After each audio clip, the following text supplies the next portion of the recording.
राज्यात 10वीच्या निकालाचा उत्साह सर्वत्र पाहायला मिळत असला तरी एक चिंताजनक आकडेवारी समोर आली आहे. ज्या महाराष्ट्रात मराठी भाषा संवर्धनाचे दावे केले जातात, शाळांमध्ये मराठी भाषेची सक्ती केली जाते, त्याच राज्यात तब्बल 94,000 विद्यार्थी मराठी विषयात नापास झाले आहेत.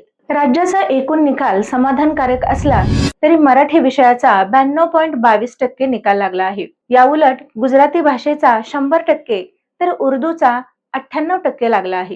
गेल्या वर्षी मराठी विषयात नापास होणाऱ्या विद्यार्थ्यांची संख्या सुमारे 9,000 होती.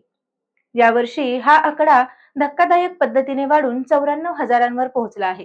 राज्य सरकारने शाळांमध्ये मराठी विषय अनिवार्य केला आहे. मात्र केवळ सक्ती करून भाषेची गुणवत्ता सुधारणार का, असा प्रश्न या निकालामुळे उपस्थित होत आहे. तज्ज्ञांच्या मते इंग्रजी माध्यमांकडे वाढत जाणारा कल आणि दैनंदिन व्यवहारासाठी कमी होत जाणारी मराठी भाषेचा वापर यामुळे विद्यार्थ्यांना मराठी व्याकरण आणि लेखन कठीण जात आहे. सक्ती असूनही तब्बल 94,000 विद्यार्थी आपल्याच मातृभाषेत नापास होणे हे शिक्षण पद्धतीसाठी मोठे आव्हान मानले जात आहे. मराठी शाळा वाचवण्याच्या आणि मराठी शिकवण्याच्या गप्पा मारत असताना आपण आपल्याच पिढीला आपली मायबोली शिकवू शकलो नाही का? तुम्हाला काय वाटतं? कमेंट्स मध्ये नक्की कळवा. पाहत राहा लोकवृत्त न्यूज.